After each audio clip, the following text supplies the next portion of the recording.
that Marilyn just joined us. Welcome, Marilyn. Welcome, welcome, welcome. I see Marie have joined us. Welcome, you guys. I am super excited that you guys are here with us. Thank you so much. We're going to be getting started soon.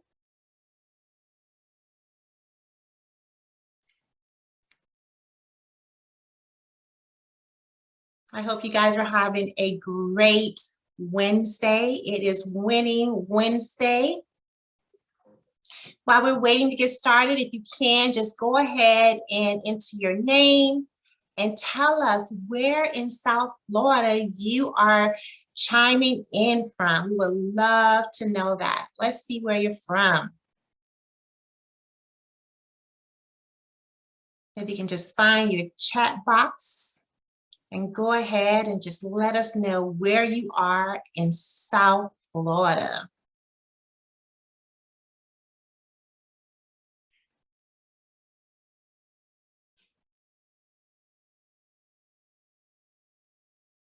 Okay. Marilyn is in the acreage. And Miss Marie, yay, is in West Palm Beach. Welcome, welcome, welcome. Did you guys enjoy all the rain today that we got? I know the grass needed it, right?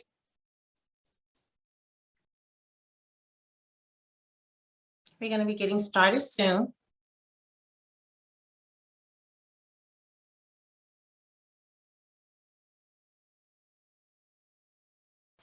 While we are waiting, if you can go ahead and just chime in that text box and let me know, what are you looking to gain from tonight's presentation?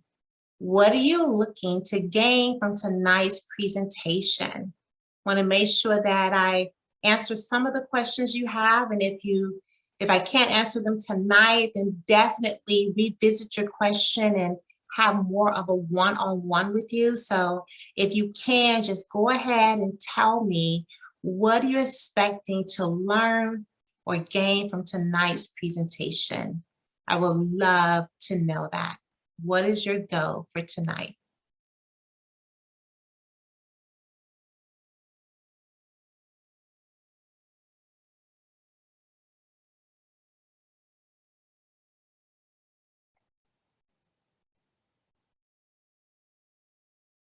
Okay, I like that. Yes, Marilyn, you can definitely share this webinar with other people. That would be greatly appreciated.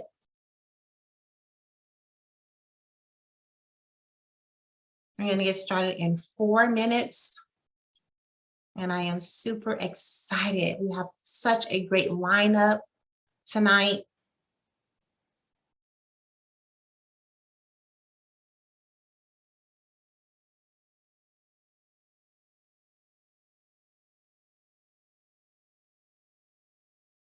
Okay, great job, Marie. Okay, we're going to definitely talk about those options to purchase a home, foreclosures or fixer-uppers. We can definitely talk about that a little bit more off.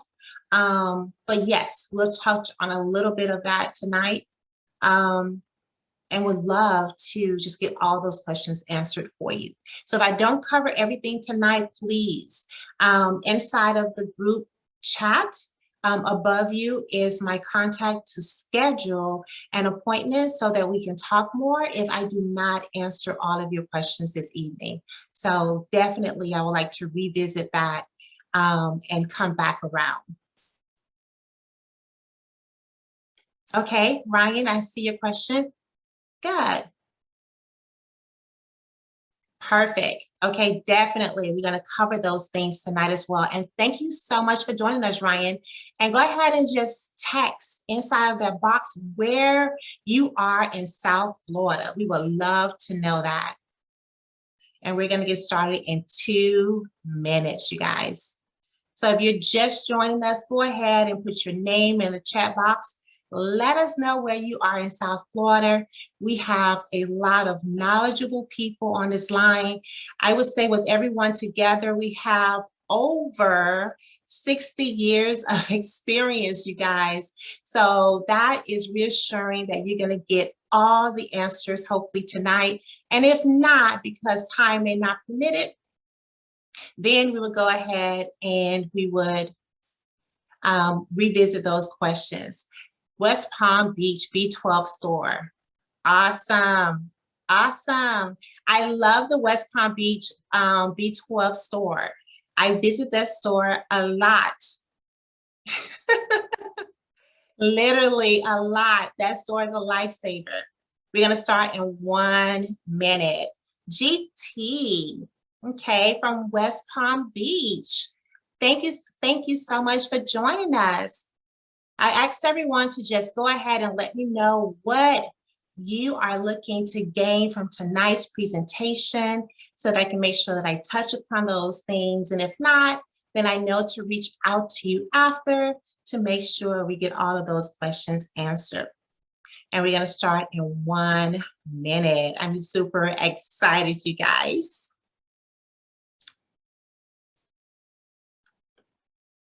Super excited. And if that's a Ryan that I think it is, give me a thumbs up, Ryan. I want to know if that is you. If that's Ryan, she's the best nurse ever. All right, you guys, it is 7:10. Let's go ahead and get started. I am super, uber, duper excited that you guys are here with me. Today is Winning Wednesday, and my goal is to equip you with enough information as possible. I saw that thumb. As much information as possible so that you are informed, so that you can make the best decisions for you and your family into moving into your dream home. So let's go ahead and jump right into it. So we've already tested out the chat box. So I am really excited about that it is working and that you guys hear me. I'm going to be periodically looking to the left to make sure that you guys can hear me. So I'm in Loxahatchee. And if you guys know Loxahatchee, you know the internet out here is really bad. And even though I'm in West Palm Beach, I still have those dirt roads and it's been raining like crazy. So if you cannot hear me for whatever reason, I'm going to be peeping over here to see if you guys continuously hear me. So if you cannot hear me, just chime inside that chat box and I know that you cannot hear me. And as you join in, go ahead and give us your name, where you are coming in from in South Florida and what you plan on or what is your goal for joining us tonight. All right, you guys. So as a first-time home buyer, I know that it can be concerning or stressed out, or you feel so much anxiety and uncertainty, or even a little anxious. So I want you to go ahead and I want you to use the chat box and tell me, how do you feel right now?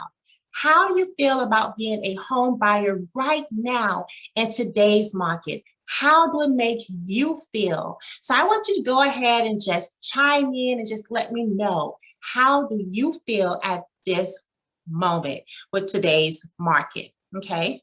Impossible. Okay. I like that, GT. Impossible. How else are you guys feeling? I know right now it's just like crazy right now, right? And you may feel like now is not the perfect time to buy a house. Maybe I'll just sit out. So I want to know how it is that you feel, and hopefully we can talk about those things and give you a little bit more relaxation and assurance that, you know, even though the market is crazy, it is still okay to jump in the market. The only difference is that this market just requires just a little bit more patience versus in the past, but it is still possible, GT. It is really, really still possible.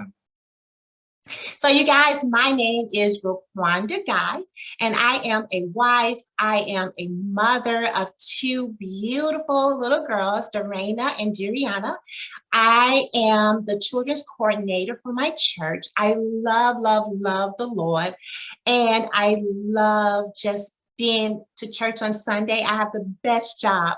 I get about 30 to 50 hugs every single Sunday from my kindergartners through 5th grade. So that makes me feel really good. I am a broker associate with eXp Realty, and I have a master's in education and a bachelor's in business. So my thing is I love to educate. Anyone that wants to listen, I can talk. So I love educating. So the great thing about having me as your realtor or even your host for tonight is I want to make sure that I educate you and equip you with enough information so that you leave here tonight a little bit more informed than you were when you joined us. I am one of the top producers in my office, and I am also on the leadership board with helping to shape and mold new realtors that join our team. So I'm excited about that. My team consists of some fabulous people. So it's definitely not all of me. We have some wonderful broker associates and team leads and assistants that help to get the job done, allow us to be able to work through the transactions very smoothly so that we do not drop the ball at all. So that's what I'm excited about. Our team, the whole goal is building relationships. I tell people that all the time. And if I so happen to sell a home, great. But I'm really big on building relationships. So all of my clients are like extended family members. I feel like I can go and knock on their door anytime and just walk in for a piece of cake. Yes, I like to eat, and some coffee. So that is important to me. And everyone on our team is the same way. We are completely, focused on making sure that your goals are met and that we are building a relationship, which is important. And what I did was I went back onto Zillow and I pulled off a review. And this is from a client of mine that is in New York. You guys, so sorry. My CJ is my Black Golden Doodle. He wants to get out. So this right here, I pulled off of Zillow. So I encourage you guys to go Google RoQuanda Guy. Also go onto Zillow.com and look at the reviews that's on there. So far, I have a 5-star. And I say that because I really do love building relationships. So as it says here, RoQuanda is extremely professional and very pleasant, that I'm not pushy at all, but very attentive to details and to the buyer's need, which I absolutely love. That's important to me. Our experience with RoQuanda was the best we have ever had with a realtor, and she was able to find us what we wanted in a very short time. We look forward to continue our business relationship, again, that keyword relationship with RoQuanda, as we now need to rent out our home. So with this particular family, they are from New York. They found me on YouTube. They reached out to me. They purchased a home, and then I helped them to rent out the home. And then this same family is flying down from New York this weekend so that we can purchase their second home. So it's all about building relationships, you guys. Okay.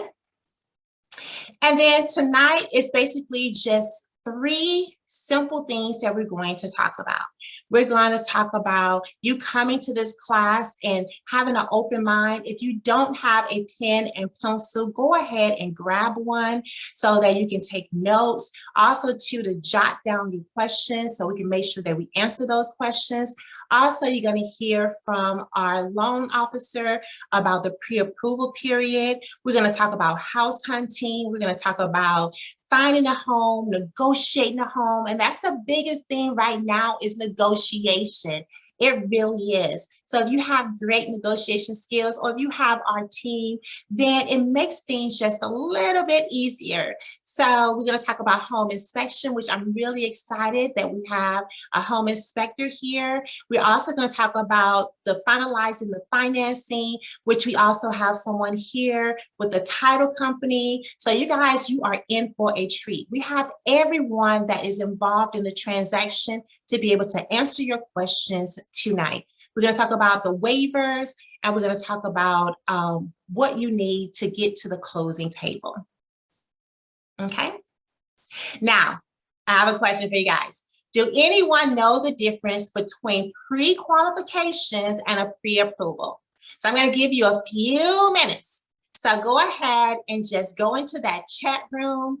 And if you know the difference between a pre-qualification and a pre-approval, go ahead and go inside of that chat room, you guys, and answer that question. I'll give you guys a few seconds to see if you know that. And if you're just joining us, go ahead and tell us hello. Let us know where you are from and what you plan on gaining from tonight's presentation. So I wish I had the Jeopardy song.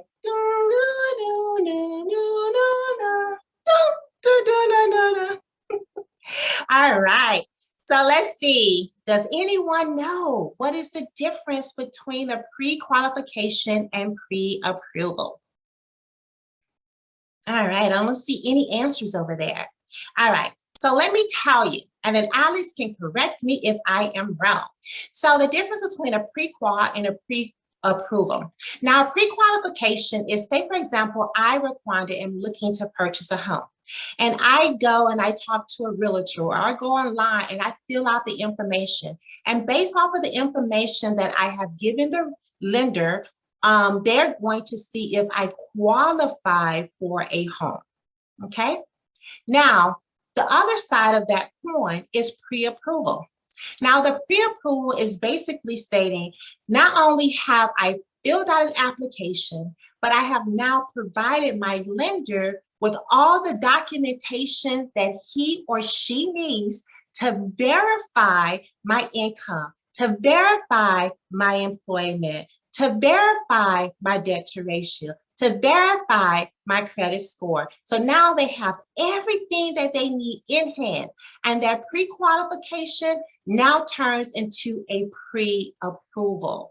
So with that being said, you guys, we're going to talk about a lot of things tonight to make sure that you are ready for the home buying process. So when I am working with a buyer, I want to make sure that they are pre-approved. So the first mistake that buyers would do is not get pre-approved. And in some cases, they only have a pre-qualification letter. And with this market today, a pre-qualification letter does not work. You need a pre-approval and something else bonus to that pre-approval to help level your offer. And we're going to talk about that tonight. So stay tuned, because at the end, Alice is going to tell us what he provides to all of his buyers that actually help them when they are putting in an offer. So you guys, I'm going to bring up my friend, Alex Otero. I've known Alex Otero for about 15 years. He is a father. He is a husband. He is a godly man. He is a senior loan officer with PRMG. He has been in the mortgage industry with a total of 19 years. So he is equipped to answer all your questions about lending. He has helped over 140 families last year, which is absolutely amazing. Alex is ranked #1 in the leading industry across the board in all of the industry. So not only with PRMG, not only with Chase Bank, not only with Blow Joe Lending Company, he is within the top 1% of the lending industry. And then within PRMG, he is ranked #20 with over 2,000 loan officers. What I love about Alex is his bedside manner and his absolutely gorgeous smile. So I'm going to be quiet and I'm going to turn it over to my friend, Alex Otero. Alex, are you there? I am here. Let me just start the video. Good evening, everybody. I hope everybody's doing well. And thank you, RoQuanda, for that awesome introduction. As always, it's a pleasure to be with you and work with you. And especially thank you for the opportunity to be a part of this call, to be able to talk to everybody, to start looking for a home. This is what it's about, to be able to have everybody on this call become a homeowner. So I'm very blessed in having the opportunity to be here with you all. All right, so let's get into it. So what we wanted to talk about more today is, of course, as RoQuanda perfectly stated, the difference between a pre-qualification and a pre-approval. So what we're going to talk about is, of course, how getting pre-approved is going to help you determine how much you can afford to spend on your home based on, of course, a lot of the factors, credit, income, assets, obviously determining what your house you're going to qualify for, increasing your bargaining power when negotiating with the seller, and then estimate your estimated monthly payment and total investment, and identify which loan product will fulfill your needs. So all of these things, guys, is very important to be able to get pre-approved. Now, as RoQuanda, of course, stated about pre-qualification, that's good to kind of have an idea, but you definitely want to make sure you have the understanding of how much your payment's going to be, how much money you're going to need down before you even make that offer. And one thing, as a loan officer, we always want to make sure our buyers are well prepared. Like I always tell everybody, this is not like buying a car. You're buying a home. You're buying something that's going to be with you for a very long time. And you definitely want to make sure you have the right person on your side to guide you, educate, and put you in the best position forward. So when it comes to credit is definitely something where you want to ensure that you have at least a minimal 580 credit score. So we definitely do credit as low as 580, and obviously the higher the better. And of course, with credit, you want to have at least with your credit debts very low, meaning if you owe less on your credit cards or car payments, you're going to qualify for more. If you have a lot of credit card payments or credit debts, you might qualify for less, because what we lenders, we have to look at is something called debt to income ratio. So debt to income ratio comes into how much money comes in per month compares to how much money goes out. The money that goes out is everything that's reporting on your credit and your new housing payment. So all of that takes into account. And what we want to do is make sure that your debt to income ratio is low, so we could get you a house at the price range you're looking for and what your goals are. So as we continue on the next slide, we're basically looking at the down payment. So down payment is different on different programs. So as you guys see on the PowerPoint, you have 3 different types of programs we work with. FHA, which stands for the Federal Housing Administration, which is a government program. The VA, which is Veteran Affairs for ex-military or current military. And conventional loan, which is Fannie Mae and Freddie Mac, which is also a conventional loan that also help clients be able to purchase. Now, with FHA, let's start with the down payment. So the down payment with FHA, whether you owned the home before or not, your minimal down payment with FHA would be 3.5% down. Now, on average, the down payment is typically around 5%. So this would always be good with those who don't have a lot to bring down for the down payment. As an FHA, 3.5%. Now, FHA is more for those who have a credit score ranging between a 580 and a 670, 680 credit score, because that's what it really caters to. Now, don't get me wrong. If you have a 700, a 720 credit, FHA might still be valuable to you, because one big factor that FHA allows is not only the minimal down payment of 3.5%, but it allows you to borrow more.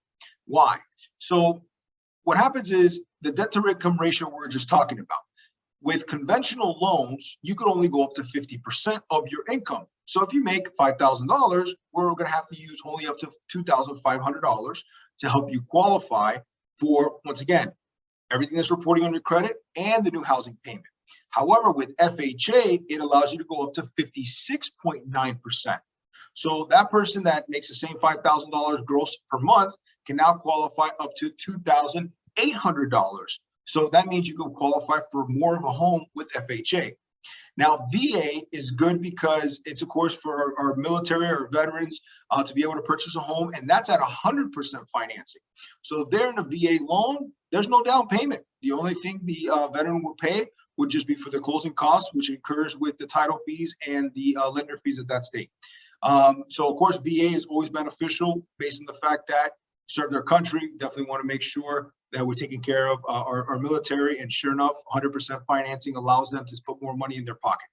Now, going to conventional wanted to compete a little bit with FHA. So many years ago, conventional changed to offering for first-time home buyers only. Now, what makes a first-time home buyer?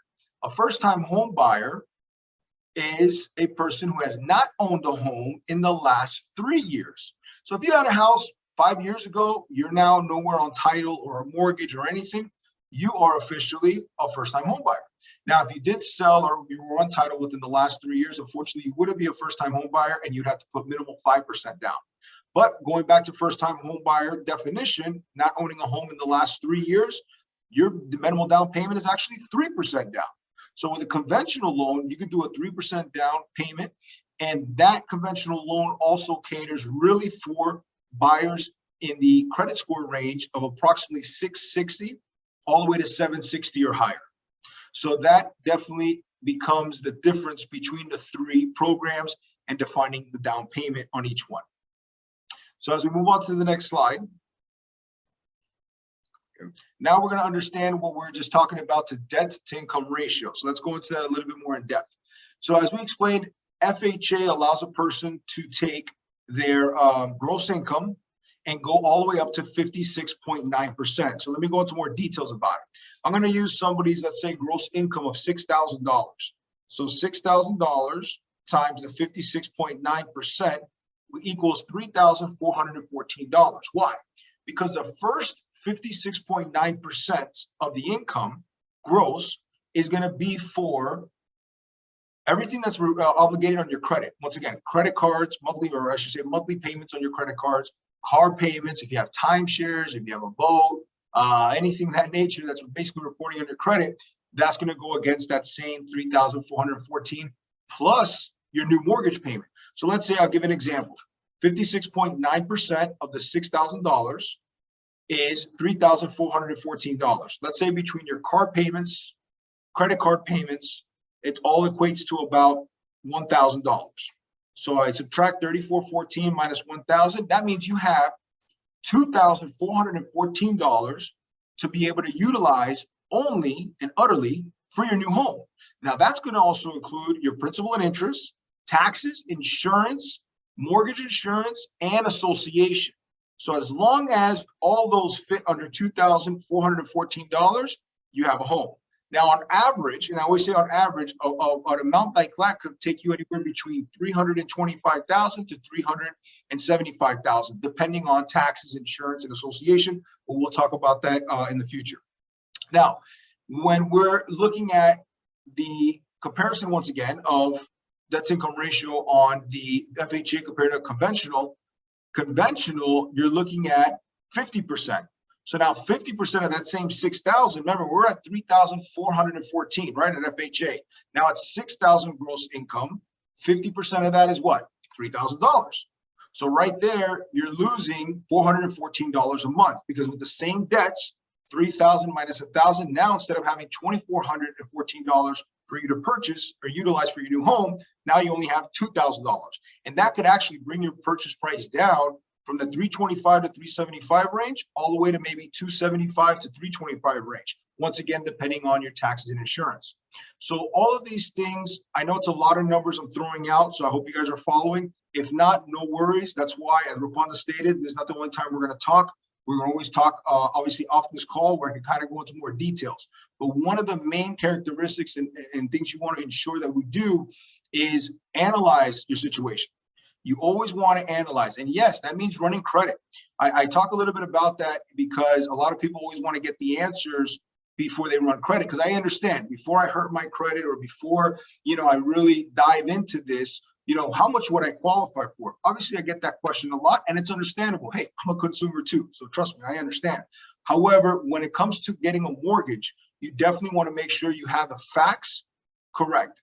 20 years doing this, or close to 20 years, numbers don't lie. I'm in this industry because 1 + 1 = 2, as we all know. So when I analyze everything, when it comes down to your debt to income ratio, how much money you're going to put down, the percentage, what your monthly payments are going to be, all of that plays a part to ensure I can get you to the closing table. And that's the most important thing when you're about to make an offer on a new home. That, yeah, it's great you're approved, pre-approved. It's great that you guys got a contract, but at the end, the goal is to make sure we get you in the home. And that's why you definitely want to make sure you go with a very knowledgeable loan officer that understands the business, understands what to do, but most importantly, educates you going forward. Now, as we talk about the fees, there's of course a bank fee, appraisal fee, title fee, prepaid taxes, and insurance. So bank fees. So bank fees are always going to vary depending on the lender that you use. So the lender that you have, we all charge a little differently. There's always a processing and underwriting fee in that capacity. Appraisal fee typically is going to be anywhere between $575 and $650. Now, all of that, I should say, appraisal fee and the inspections are the only two things you would pay while you're going into the process. Everything else is paid at closing. So appraisal fee and inspection fees will be the only two things you pay during the process once you're under contract. But the bank fee, title fee, insurance, and taxes, all that's paid for at the end of the transaction when you're about to officially get your keys to your house. So that's all important. Title fees are going to vary as well, only because of the fact that title fees are based on every title company. So every title company is different. So of course, every title company has their own fees. The taxes and insurance, that's always going to also be what we call prepaids. Prepaids because of course, when you're purchasing a home, you want to make sure the taxes and insurance are always covered. Like I always tell all my buyers, as long as you make 12 payments per year, your taxes and insurance will always be paid for. Because when we actually close on a new home and a new loan, we're going to collect a certain amount of the taxes and the insurance to ensure that our buyers never have to pay the taxes and insurance out of pocket. Like I just explained, as long as you make your payments 12 times a year, your taxes and insurance will always be paid. So as we move on to the next one, pre-approval with a DU. So that's definitely something that's very important, especially in this market, as RoQuanda mentioned. Having a pre-approval is definitely one thing. It's important because me, the loan officer, we're verifying the income, we're verifying the assets, we've already verified the credit, we're verifying all these things, which is great. But I'm not the computer or the underwriting system. So DU, just so you understand, stands for desktop underwriter. I'll repeat that again. DU stands for desktop underwriter. Think about an electronic underwriter who basically takes all the information that the loan officer puts in based on the information that the buyer has given. We've entered in the system and we run the DU. The DU then basically gives us an approved eligible. That means that you're approved. That's it. And that's what most selling agents or listing agents are looking for in this market, especially, is to ensure that they have this document that says this buyer is DU approved. That means the system took it in. The system accepted it. Why? Because when we go into the actual underwriting, basically the underwriter, the physical person, the physical underwriter takes that same DU and just verifies everything that was put in. That's all they do. They're going off the same system. Their goal, though, is to ensure that everything that was entered is now verified by them. And they do a couple little extra things, as you could imagine, right? So, if a person didn't disclose they owned a house in another state, and that comes up when they do their research, that could affect it in those type of things. However, it's always a case by case, but the main point is you get a DU or an underwriting approval, and that's what you're going to want to have when you're making your offers on your new home.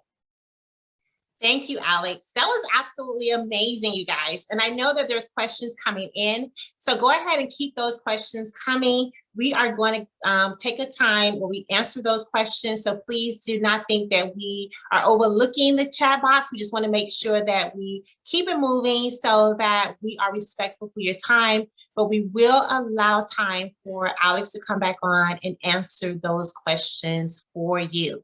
So as a buyer's agent and a listing agent, I have the privilege of seeing what offers look like when they come over. So when I'm representing the seller, I know that I'm looking for a person that has a DU, like Alex is saying. That way I know that it's a golden ticket. And I know that we're one step closer to the closing table. So that is a gold mine. So when you work with Alex, he's going to help you to be pre-approved and come up with the DU. Another thing I like about Alex and his particular company is that Alex is the bank. Right, Alex? I need $100 million. I am the lender. Yes, I'm not a broker.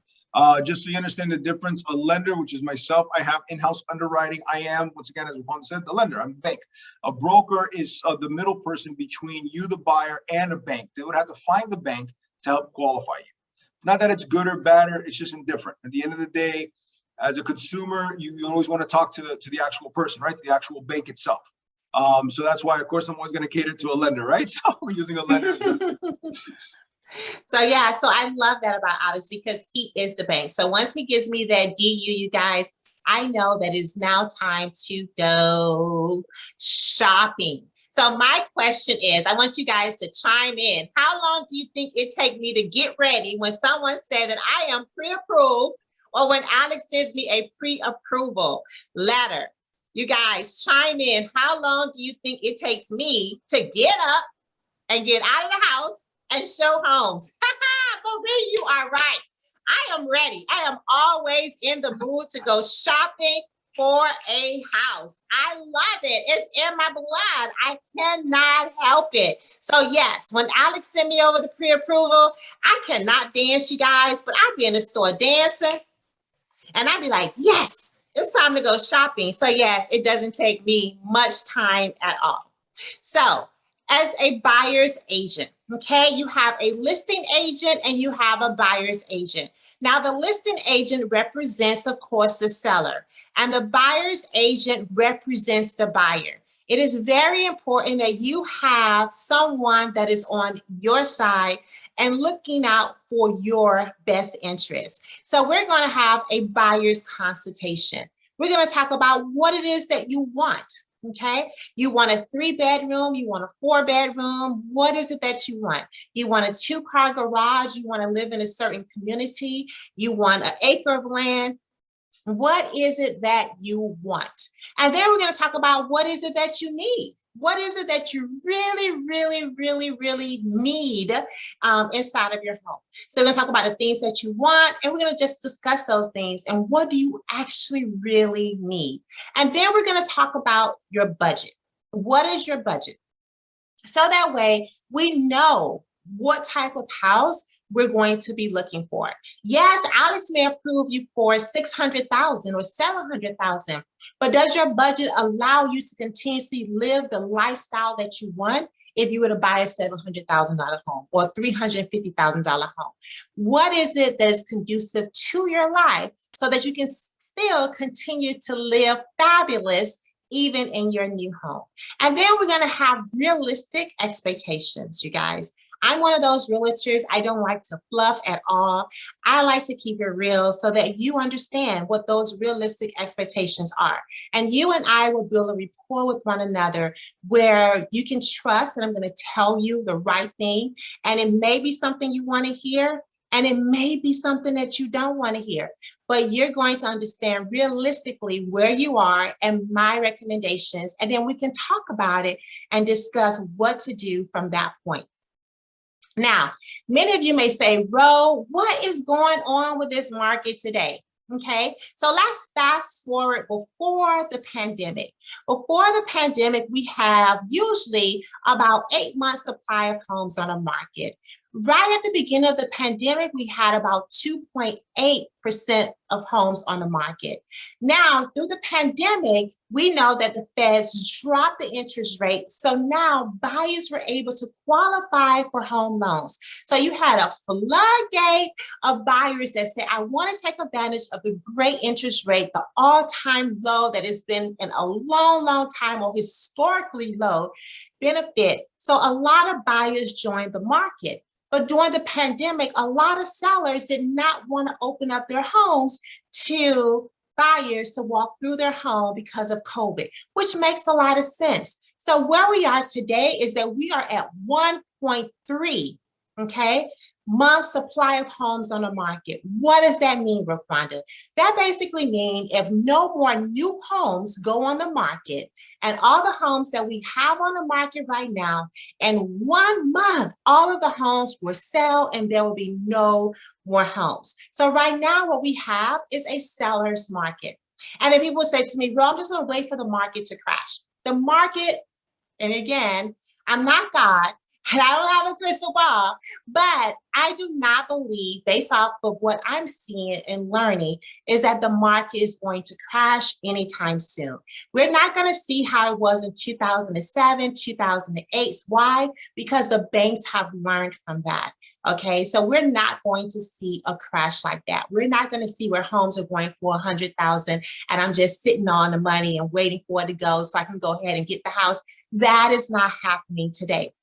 So the importance of working with a realtor that understands the market is that way you can work your offer that will give you a fighting chance to win the bid. And that is my goal. Now, the second mistake that buyers make is buying directly from a builder without a realtor. Okay, let's talk about that. So when you walk into a pre-construction home, and there's someone there that's going to welcome you with a huge smile because they're excited that you are there. Of course, right? You're gorgeous, you're there. So when you walk in, they are going to be greeting you. But guess what? Their shirt or that tag that they have on their shirt, it says the developer's name, which means that that person works for the developer. And their goal is primarily for that organization. I hate to tell you, it's not for you.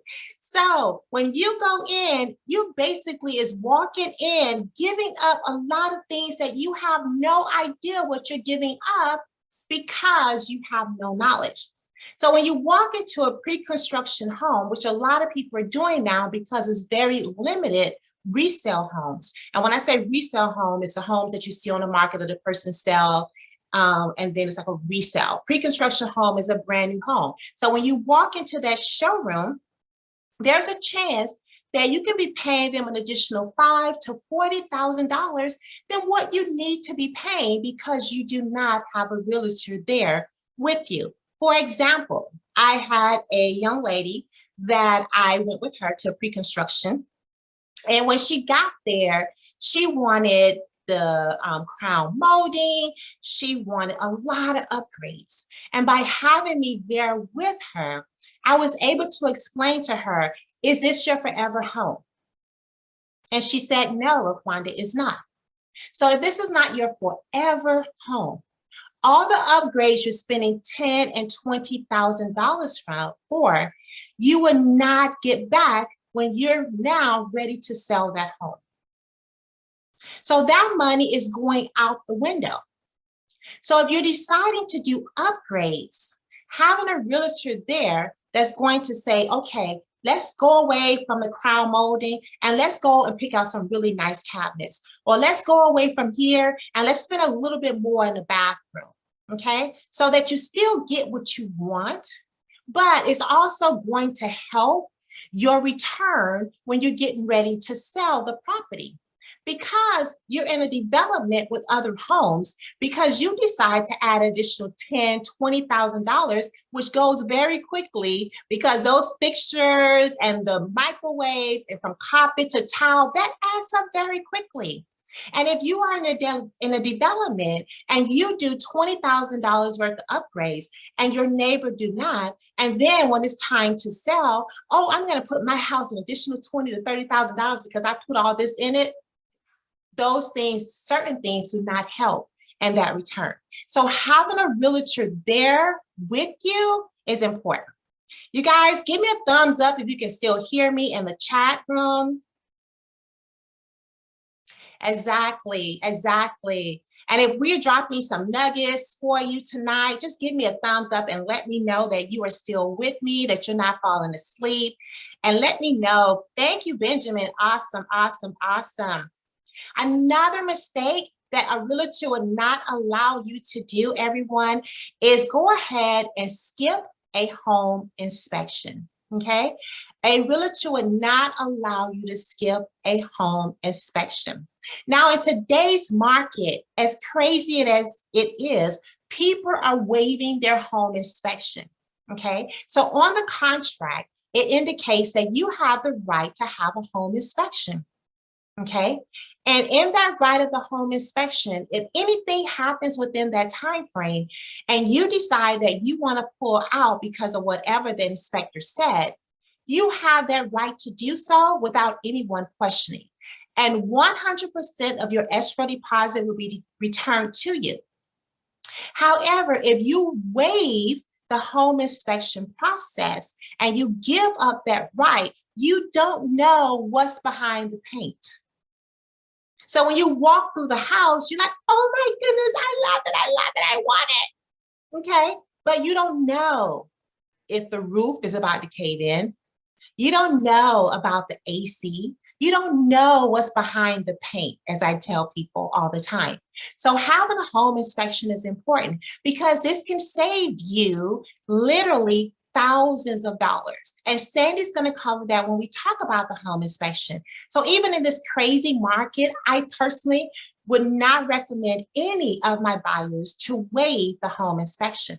And how I get around that with bidding is that instead of me saying, I'm going to take 15 days to do a home inspection, I'm going to take 20 days to do a home inspection, I put down, I'm going to have a home inspection in 2 days. I'm going to have a home inspection in 3 days. Why? Because I have a team of professionals. So before going into the contract, I already called my home inspector and say, hey, we're getting ready to go into a contract.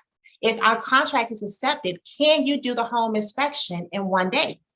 So, of course, he always says yes. So with that, sellers like to see that I'm coming in 1 day.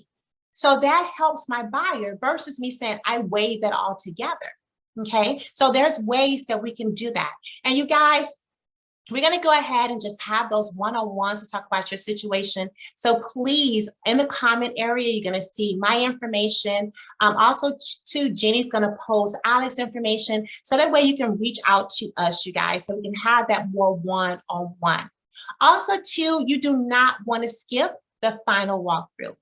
Now, when you walk through the house, ladies and gentlemen, you're going to love the house. You're going to fall in love with the house. And I can tell if you love the house because your eyes just glisten. Like, I love it. I love it. I love it. So I can always tell when you are in love with the house. And sometimes people say, you know what? I already saw the house. I don't need to do the final walkthrough. Boom. That's not happening. Because guess what? When the seller leaves the property and you go to the closing, we have a title company here, and they hand you over the keys, and you go back to the property because you didn't do the final walkthrough. Now the microwave's missing, the stove is missing, the washer and dryer is missing, or the seller has left all of the trash that they couldn't move out at the last minute inside of the place. So as a realtor, you and I will walk through the property to make sure the property looks exactly like it was when we first came in, so that we want to make sure that everything that we saw is still in the property. We want to make sure that there's no holes in the walls. You know, I have another realtor that talks about it, that when they closed, they didn't do a walkthrough. And when they got back to the home, they realized that behind every door was someone took the fist or an axe and bust through the door. So no one thinks about looking behind the door when they're walking through a home. But when they went back after with their keys, the doors, all of them in the back of them, had holes in them. So now the new owner of this property has to now replace every door in the house. So we're going to do the final walkthrough.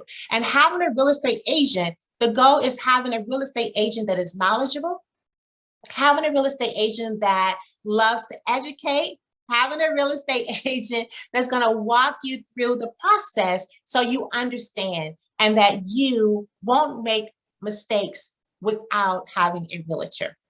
So I'm going to go ahead and tell you about mistake number 3, which I briefly mentioned, is waiving the home inspection, you guys. So go ahead and tell me, do you think a home inspection is absolutely important to have? Go ahead and chime inside of there, you guys, and let me know.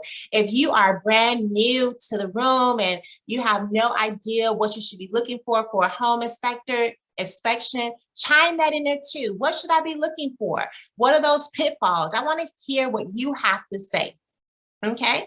And I'm going to bring to the floor my friend, Sandy. I love Sandy, you guys. Sandy is absolutely amazing. And I love his wife, Susan, and I love their dog, Simba. They are absolutely the cutest thing, you guys. Sandy is a home inspector with the brick kicker, and he's been in the industry for 20 years. You guys, you have people on this call that's been in the industry for a long time. So please take advantage and ask those questions that I'm not talking about, but it's been in your mind. Go in the chat room and put it in there. And if we don't get to them all, I promise you, we'll reach out to you and have that one-on-one. And Sandy has done over 300 homes and inspection, usually within a year. And I guess that should have been a plus sign. He does over 300 homes in a year. So I'm gonna be quiet and move over to my Sandy. He's my Sandy, you guys. Even though he's married, he's my Sandy. And go ahead and allow Sandy to take the floor. Sandy, can you hear me? Yes, I can. Thank you very much for that great introduction. And I love RoQuanda also. And my wife knows, she's the other woman in my life. Yes. So as we see on the screen, the life expectancy of an AC. So that's a trick question RoQuanda's trying to get with us, because depending on where you are is depending on how old the AC will last. If you're in the northern states, you'll probably get 20 years out of an air condition. If you're down in South Florida, especially if you're near the water, if you get 10, you're probably lucky. Of course, everything's, a variable. It's a mechanical item, but budget, you figure 10 years and you're good for an AC. Now, the most important thing about a home inspection is to educate. It's to educate you about the house, so you know what you're getting. So you go in, as RoQuanda said, the house is beautiful, everything looks nice, but how do you know? How do you know how old the water heater is? How do you know how old the roof is? How do you know they didn't do some sort of funky thing with the electrical system or the plumbing system? It also educates you about what you're going to need to the house, so you're not surprised. So when you move in and the air conditioner's not working, you won't be surprised. It'll tell you, a good inspector will go over maintenance items, things that you want to do, will educate you what you need to do to keep the house up to standard. So, you're going to caulk the shower, you're going to caulk the cracks on the outside and the stucco, you're going to bond tiles on the roof, show you where the air conditioning filter is, when to change it, all sorts of things. These are all things that will come up in a home inspection that'll educate you on your own home.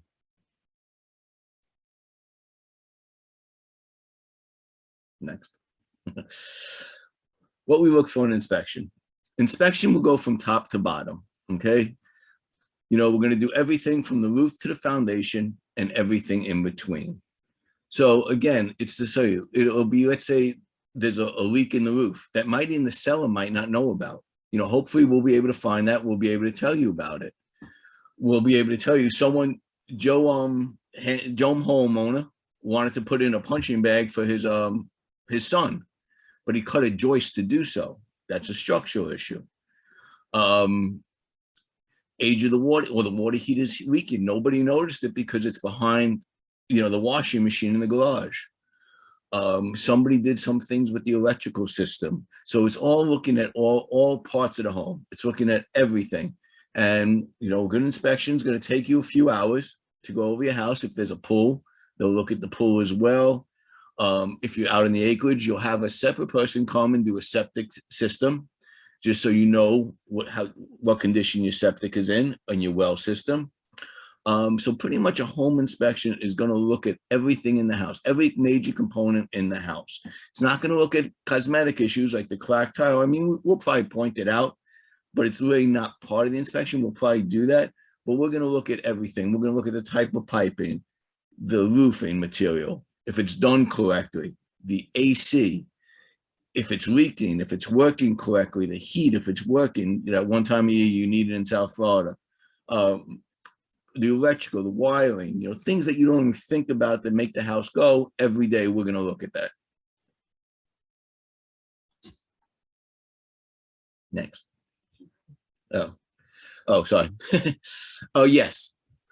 Termite inspection, a WDO report is very, very important, even if your house is not wood frame. Okay, because there's wood in the house. There's wood in every house, even if it's not wood frame. You're going to have joists that hold the house together, the roof. You're going to have the plywood that holds the roof on, the roof sheathing. You're going to have studs in the walls, your fascia boards. It's very important. Also, and Alex will probably know more about this than me, but some loans actually require you to have a termite inspection.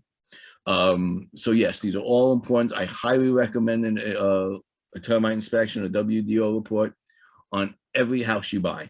Yes, 100%. What you do with your home inspection. There's a lot of things you could do with your home inspection. The first thing is read it. So many people do not read their home inspection reports. Read it. Then what you do with it. Now you can make a budget. You could say, okay, how much is something going to cost me? You know, you're going to say, okay, it needs a new water heater. There's some electrical wires. So you make a budget so you have something in mind. How much is this going to cost? What it's going to do? Then you could also use this. A lot of people do this. And again, RoQuanda will know more about this than I will. A lot of people use it as a negotiation tool. Okay, the roof only has 2 years life, or the roof is leaking. So we know down the road we're going to need a new roof. Maybe we can negotiate this into the buying, into the cost of the property. So we can help with later on finances. So the report is very important, and what you do with the report is also important. Like I said, in this market, some people don't care, but this way at least you know what's going to happen or what you're going to have to budget for in the future. Sandy, yes. What is an average cost for a home inspection? So I know it varies on the size of the home, but give them an idea. A home inspection it's a lot of variables. Okay, so it'll range anywhere from like a condo, or a small condo, to about $300 to it goes up. It's a very hard question to ask because we could be doing 10,000 square foot homes and you're talking thousands of dollars. But an average, I'd say 2,500 square foot home. Again, not trying to be difficult, but again, it varies on the type of inspections you need. So if a standard inspection is going to cost you between $400 and $500, then there's insurance inspections in South Florida, which is a wind mitigation report, which the insurance company helps to get you discounts on your insurance. Then there's something for house that it's now 20 years old. It used to be 30. That there's a 4-point inspection, which also is an additional cost. Then there's other additional costs, such as the pool inspection. If there's a pool, that'll cost you more. So it's a hard question to answer, but for an average size home, you're talking probably between $400 to $600. Okay. Perfect. Thank you so much. I appreciate you. Thank you very much. All right.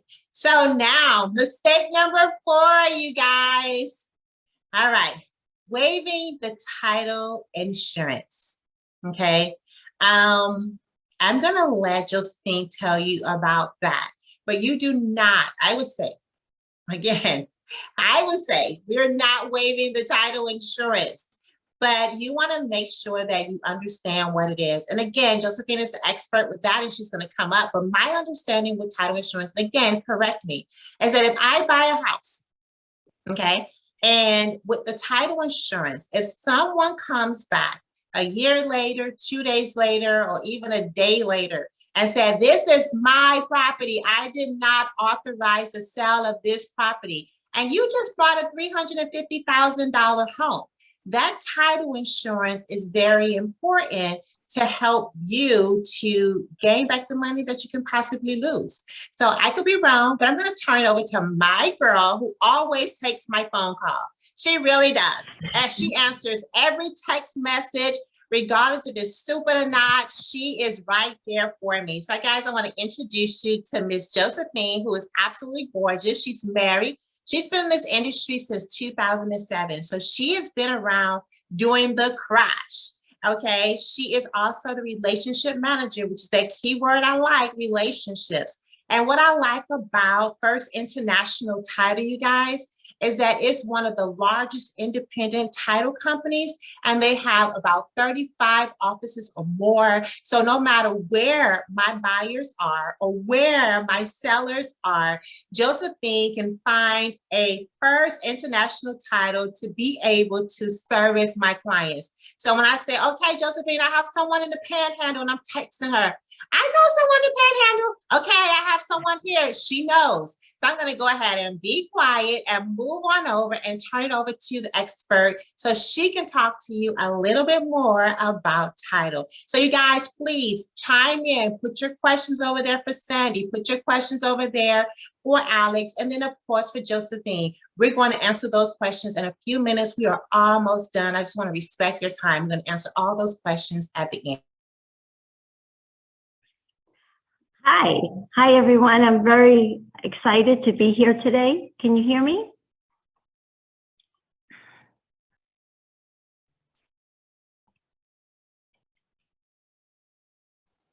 Yes, we can hear you loud and clear. Perfect.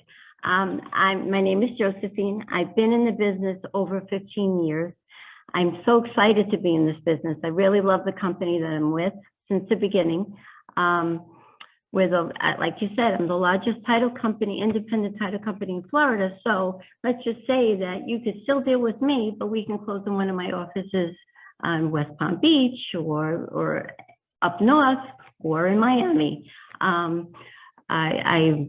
It's with this market, the market has changed so much with the short sales and foreclosures, and so you really have to be careful, and we have to adjust to make sure that we're flexible and finding everything that we need to get you into a smooth closing. The title company is between the buyer and the seller, and it takes sometimes 30, sometimes 45 or 60 days, depending on each file. It's a little different, with the lender. But, there's a lot of communication between the buyer and the title company. We develop a lot of things to make it very safe and convenient for the buyer to get their answers, get their questions answered. We developed this system called FitText that is designed to eliminate, sensitive information that could be compromised. So not only, like, let's say the buyer has to send a wire at the day of closing, and I'm not going to send them by email my wiring instructions. I'm going to send it by FitText so they get it on their phone. We just want to be very careful to make sure there's no kind of fraud. We're on top of things.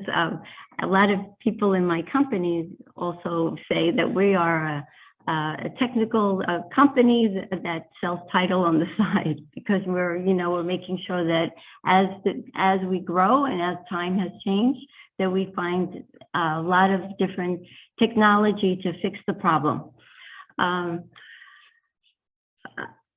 What is title insurance? Now, title insurance is anything from the past. Now, when we get the contract, we do the title insurance, we do the lien search, the title search, the estoppels, all kinds of forms that we have to order to make sure that you get this house and you get into a smooth closing. It's actually clear.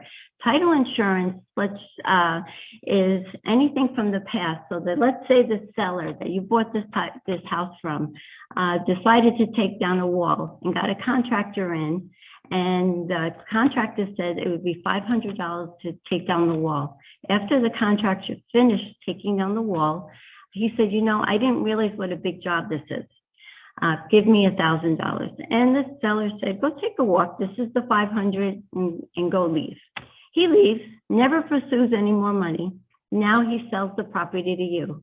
Now you're in the property for a year and you get a knock on the door. It's a contractor that did work in your house. And he says, I know you didn't own the house then. I know you didn't hire me, but the seller owed me some more money. If you don't pay me, I could put a lien on your property. And that's right. Can you imagine the biggest purchase of your life, buying a home, and somebody could actually put a lien on your property if you didn't have title insurance? So title insurance covers anything from the past. Of course, it's going to be clear the day of your closing, but what if something in the past came up? What if something came up from the builder, you know, that he didn't finalize a payment on something that he ordered on your house. It can mean many things, and you buy it once and you buy it at closing. And as long as you own the house, it's covered. That's what title insurance is. Can you hear me? Can you hear me? Hello? Yes, we hear you loud and clear. Okay, I'm sorry. You're doing a great job. Okay, great. Title search. What is title search? We want to see, as soon as we get the contract, we want to see if what's on that title. So let's just say if the seller has 2 or 3 mortgages, we're going to make sure that it's going to be clear when you buy it. We're going to make sure that there's no issues with the title. So that's going to be done first.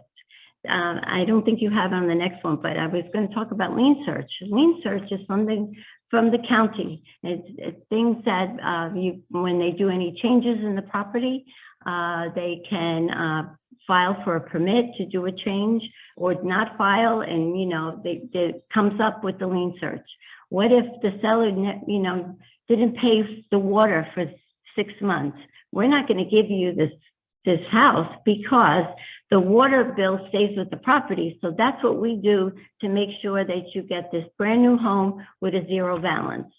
The other thing that we also do is a estoppel. When they have an homeowners association, we're going to make sure that everything is clear, and once you purchase it, you're going to set an account with this homeowners association, and you go from day one with a 0 balance. What else do I want to tell you about? Okay, next, the buyer to make the escrow deposit. As soon as you execute your contract, usually it's a day or up to 3 days that you have to make your first deposit to prove to the seller that you're very serious in buying this home. It's usually even before the inspection gets done. So it might be $5,000 or $10,000. Well, you can make it with a personal check, but a lot of people don't have personal checks anymore, I noticed. You can wire it to us, but it's not necessary to wire it to us. Or you can get a check from the bank, a cashier's check. What's nice about us is that we've developed an escrow instant deposit for your realtor. So let's say your realtor is showing you property and you give the realtor, you put my name on the check, First International Title, and you say, this is going to be for the escrow deposit. Your realtor will give your realtor an app that they could take a picture when it's time that the check needs to come to us. She takes a picture and we get the money within 5 minutes. It's just kind of like when you go to your mobile app with your bank and you make a deposit. We'll get it in 5 minutes and then we'll send a confirmation letter out just as fast. So that's pretty neat. And it doesn't cost the realtor any money, it doesn't cost the buyer any money. That's another way of doing this. But at closing, you're going to have to wire the money because it's got to come as cash, because we're going to, once it gets funded, we're going to give the money to the proceeds to everything that, you know, to taxes and insurance and everything, and proceeds to the seller. So it has to be available immediately. What documents should you bring to closing? Well, you're going to need 2 forms of ID. And you're also going to have to wire money if there's money due at closing, and you're going to bring confirmation of the wire transfer. Even though that we might have the wire in already before you get to closing, some lenders want to see that as part of their funding documentation to give that approval at the end. So that's what you'd bring to closing.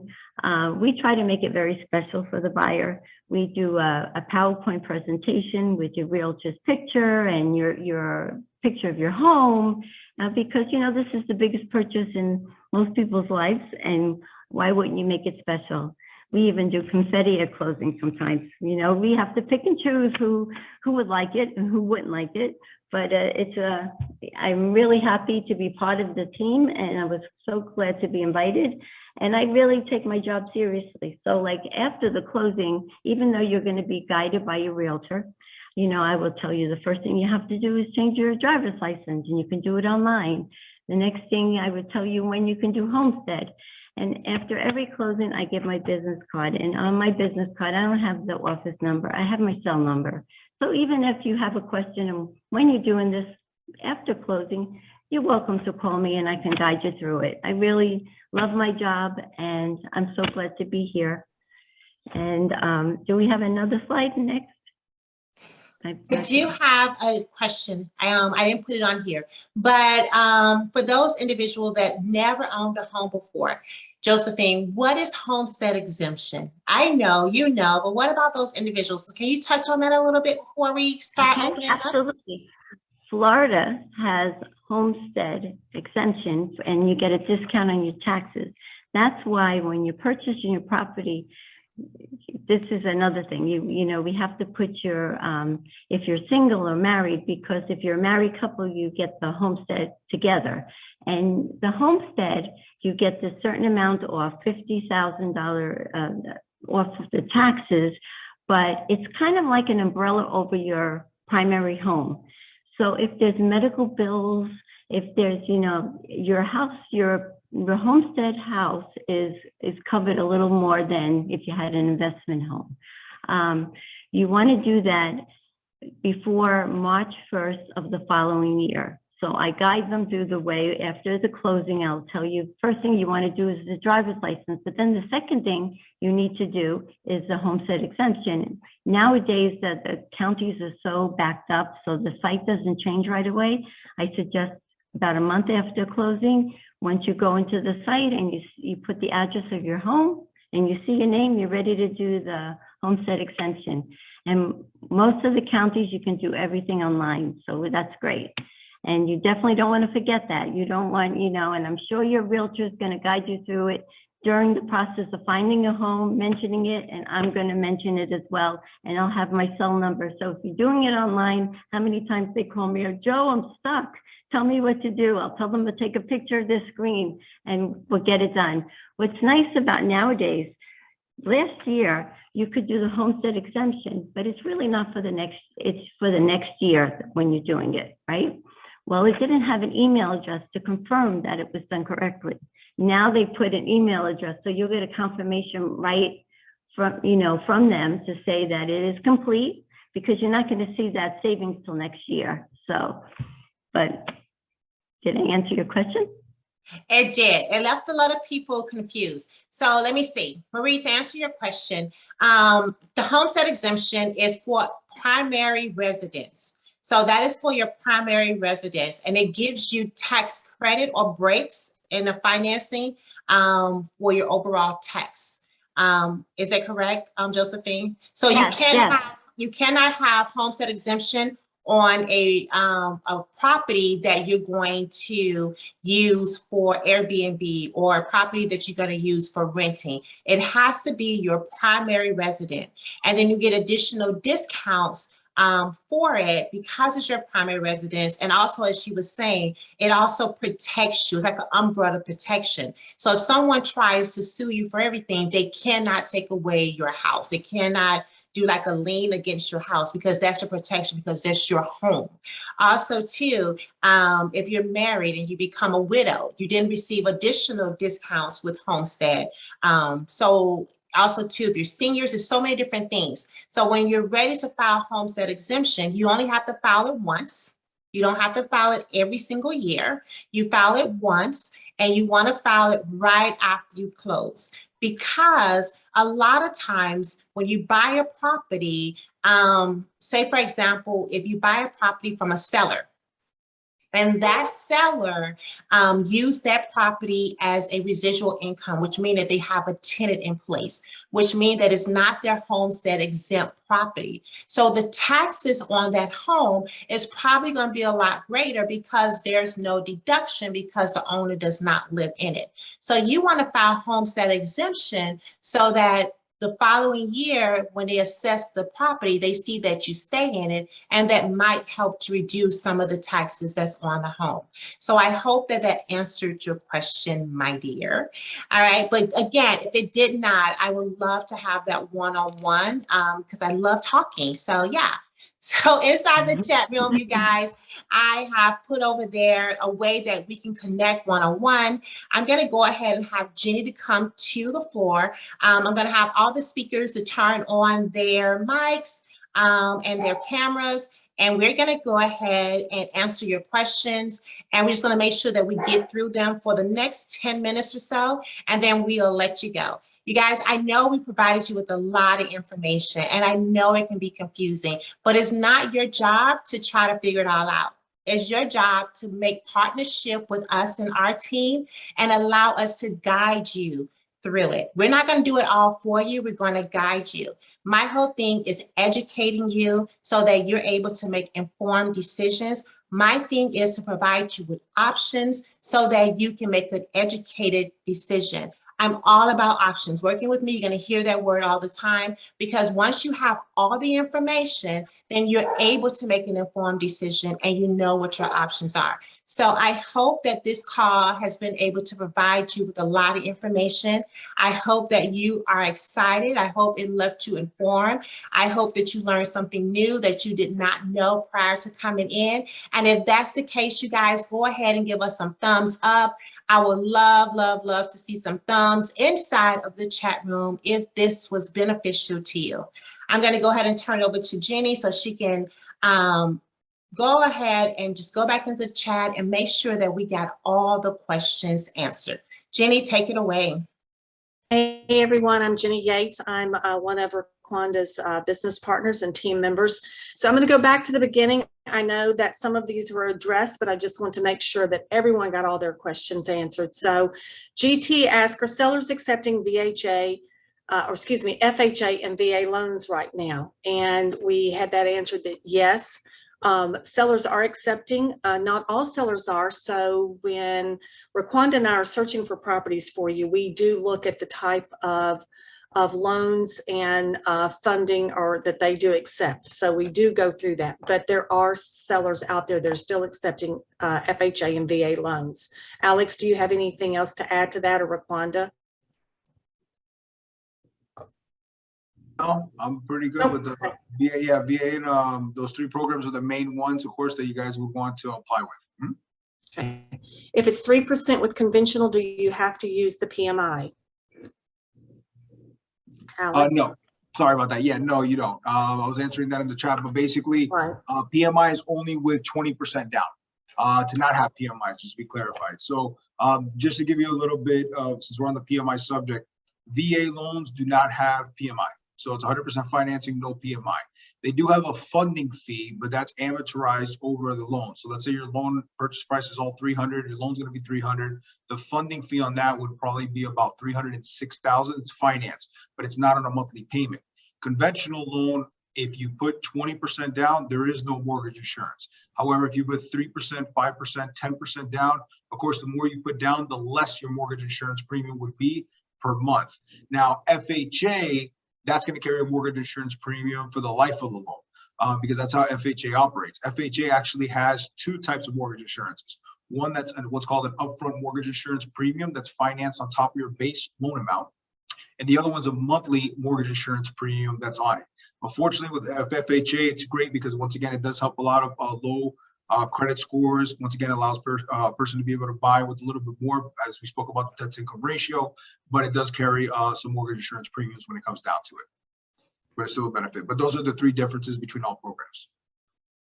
Okay, we also had the question DU, which is desktop underwrite. I'm sorry, RoQuanda, did you have something to say? Okay, DU, which is desktop underwriter. I think we covered that. I think that was pretty well explained. Okay, and so Marie, for a conventional buyer, would have to put 20% down to not have a PMI. And I think, again, Alex, you just covered that again. Mm-hmm. Okay. So all remodels to a home will not increase to home price when selling. I think, RoQuanda, if you want to unmute and go back to that also, I think you have to be very careful of that when you're, particularly RoQuanda was talking about crown molding, different things like that, which is millwork. Millwork is usually very expensive. can be very costly. And I think you do need to walk through that to see, will you get your return on your investment? RoQuanda, do you have anything to add on that? That is absolutely correct. You're very knowledgeable on that. So when you are putting out money for a home in pre-construction, you want to make sure that you're getting a great return if you need to sell the property. You can over improve on a property, but because you decided to over improve on your property for your luxury, that does not come to the bottom line when it's time to resell. I think RoQuanda brought up a very good point earlier. Is this your forever home? If it's your forever home, you may look at that a little differently, depending on where you are in life. You may look at that a little differently. And it goes not only for millwork, but what grade of granite or countertop do you even put in? Are you going to get your return off of that investment? So those are things that really to discuss with your realtor. We always look at ourselves as educators, advisors, and advocates, and to really discuss that. Benjamin asks, is it assumed that appliances, washer, dryer, stove, etc., come with the house unless otherwise stated? Well, yes, you usually think so, but not necessarily always. And quite often that will be noted if there are particular appliances if the washer and dryer is not staying, or sometimes they've bought a brand new refrigerator, top of the line refrigerator, and they may not want it to stay. So we always want to ask those questions just to make sure, even depending on what was listed on the listing agreement, we want to make sure. So just to iterate on that as well, just to expand a little bit more. What I was saying in that example, Benjamin, is that even though the seller did not indicate that they were going to remove those items, but when the buyer went back to the home, those things were removed out of the home. So at that point, the deal is closed. So there's no way you can go back and say, hey, we need that refrigerator, we need this, we need that. You can probably take up or hire an attorney to deal with it. But in most cases, you're out because you went ahead and signed the documents prior to doing a final walkthrough. And we do ask those questions, and lots of times those are written in the contract that yes, the washer and dryer is staying, particularly. Quite often you do find that the kitchen appliances, but you do, again, you just want to ask all those questions. And then about the home inspection, is it necessary? And I think we all would agree within a resounding yes, it is necessary. You always want to have an inspection. What happens if during the final walkthrough, the property has those issues like the holes in the walls or whatever, and you're about to close? Do you ask for credit at closing or have the seller fix those issues before closing? And you can do either of those. Again, that's a negotiating, and again, that's why it's so important that you do the final walkthrough. RoQuanda, do you have anything to add to that? No, that's why you're my business partner. You know the answers. Oh, we just want to make sure. I think too, Marie asked, is there an estimate per square foot? And that was for Sandy. And I agree with Sandy. It really is difficult to estimate a home inspection. There are so many different variables, but you will know that up front before we go into that situation. We always let you know, you're always sent all the paperwork and information for billing before you know, so you know what that's going to be. And yes, Benjamin says, kind of unfortunate for the buyer to have to spend that much for something that might have to walk away from. It's another reason for using and always being very wise in choosing your realtor. Before we even go out to show a property to our buyers, RoQuanda and I both are checking certain things like the age of the roof. We may go and check permits. We're always checking permits to confirm what is on the listing, that it is correct. We ask about air conditioners, hot water heaters. Sandy, do I even need to bring up electrical panels? So there's so many things, smiling, yes. There's so many things we look at. If there is a pool, we ask about the pool pump. There's so many questions that we ask and research that we do before we even take you to see that property. And then someone was talking about that, yes, because they did not have the insurance, that they had a friend or family member that someone actually bought a home that belonged to someone else. So is it good to use a realtor who's showing homes that are selling as well? If so, why and how are they working for you as the buyer? And LeBron, I think, are you asking if we are representing both sides of the transaction. I think as far as using a realtor, all of us are very well involved in listing and also representing buyers. Sometimes, yes, we do represent the buyer and the seller at the same time. And we have RoQuanda, help me here. We really, I know RoQuanda and I practice with great integrity and due diligence at all time. So if we're representing both sides of the transaction, yes, we have a due diligence to our seller, but we also have a due diligence to the buyer. And it is a fine line, but I feel like that we always represent both sides with great integrity and what's best for both sides. I agree with you on that. And yes, in some cases, you do represent both the seller and the buyer, and then you offer limit representation. A lot of times I may get a call from someone from out of town because I do a lot of YouTube videos as well. And they may call me and say, are you the listing agent for this property? And I ask them, why do they want to speak to the listing agent? And then I explain to them that they need someone separate to represent them, that would give them 100% of the honesty, answers, and representation. When you have a realtor that represents both sides, it is limited representation on both sides. And that's called a transaction broker that provides limited representation. So to answer your question, in all ways, if you can do it, yes, have a different seller and a buyer. But if you go directly to the listing agent and they work the deal, we just pray that ethics is in place and that you are being represented well. Most would think we would want to represent both sides, but as what RoQuanda said, we really would love to. we really would love to have different people representing. So, and then we have asked Marie asked the question about wiring the money. Wire as in ? Account to account, right? Can you please be more specific? So, Josefina, did you want to be? Did you have well, when you wire, can you hear me? Yes. When you wire the money, and that would be at closing, usually that's the only request that we ask at closing because we need the money liquid.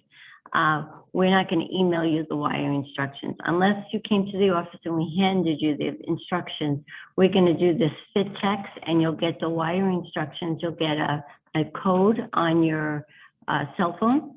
And when you get to the bank, or if you're doing it in front of your computer during the wire, you know, you're going to be putting a code in and you're going to get it right from your phone, that's fit text. Also, it's very safe because, you know, anybody's email can get hacked. And what if they changed it and, you know, you were sending your money to another account that was fraud? So that's why we take care of that. But you don't have to wire the money for your first deposit, or if there's a second deposit, you can just give a personal check. Did I answer your question? Yes, and I know too as well, sorry, Jenny, just to add a little bit to this, and again, just on a one-on-one when you're talking with Alex, is that some people need to have money's gift to help them with their closing costs. So when you're talking about wiring money, instead of that individual that's giving you the money, sending the money directly to you, and then you sending it to the title company, Alex would walk you through having that individual that's giving you the money to wire the money directly to the title company. So it's very important that you understand that you're not moving around large amounts of money, because that can stop the process of your loan. So that's very important that you understand that. And again, that's one-on-one with Alex, and he will go through step by step on how to make those wire transfer and the moving of the monies and funds. Thank you. Absolutely. Okay. And Alex, here's a question for you from Marie. If you start off with PMI, is there a way that you can end the PMI quicker, like putting funds towards principals, et cetera? Are there options? Yes, correct. So if you are paying, and the good news is, you know, post-recession, if you will, there are no more prepayment penalties. So there are no 1, 2, 3 year prepayment penalties. So it gives the homeowner now the power to put as much principal as you want every single month, every single year. And then, of course, when you get to that level of 80% variance from, once again, the value of the property to your current mortgage balance, then the mortgage insurance would then be able to come off. However, if you're already in a conventional loan, it's an easier process because you're in a conventional loan, it comes off. If you're in an FHA loan and the value has increased, your balance has decreased, In that case, you would have to refinance into a conventional loan to not have mortgage insurance, which has been going on a lot over the last year based on the amount of property values going up. And then, of course, the opportunities for current homeowners to be able to refinance out of the mortgage insurance premium. But yes, the fastest way, of course, is always putting more principal, if you can, towards your mortgage payment. Okay, and then Benjamin asked, I noticed that Florida has a lot of modular homes. When I was living in North Carolina, they told me that modular homes pretty much always depreciate. Is that true in Florida? Alex, Sandy, would you all like to comment on that?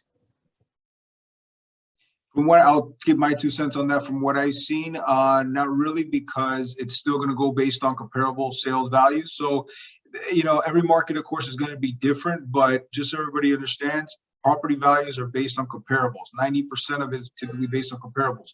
I know you guys talked about a little bit about the cosmetic aspect of it. That helps. Of course, if it has a pool, it doesn't have a pool, but the majority of value of sales comes through comparables. And meaning, you know, neighbors that have sold within the vicinity, within a mile, within half a mile, that's what makes the difference. So to kind of answer that question, it can go up as long as the values have gone up in that area based on the same type of property. It could go down based on the sales of that property on a lower end. So it's kind of an open-ended, only because it's hard to determine. It just depends on the market. Okay, thank you. And Marie, thank you for asking questions. I always say, if someone asks a question, trust me, there were 1, 2, 3, 4. There were others on the call that also had the same questions and did not ask. So thank you for being so thorough and asking all your questions. All of you that participate in asking questions, thank you. We all learn from one another. So RoQuanda? You guys, I want to say thank you so much for joining us on this Winning Wednesday. I hope you guys learned something from tonight. Our goal was to give you just a little bit more as you go through this process. Please, on the left-hand side and on the screen, go ahead and book your one-on-one. I would love to have that conversation with you. I would love to start building that rapport with you. Even if you're not ready to buy a home today, let's go ahead and get started. The great thing about talking to Alex and booking that one-on-one with him is that his system is absolutely amazing. He can run your credit and he can say, you know what, you're ready to go. Let's go ahead and get this pre-approval and DU sent over to RoQuanda. And you guys already know I'm going to get dressed quick and we are out the door. But however, if you're not ready right now, Alex has an amazing system that will tell you what you need to do, what credit cards you need to pay off ahead of time, what need to be paid off at closing to help. He has something that is a rescore system that will quickly rescore you within, I think, a week or two that help, if you do what he says, to bring your credit score up to where it needs to be to start the process so that you can become a homeowner. So let's take all the guessing out. Let's make an appointment with Alex. Let's book an appointment with him so you know where you stand.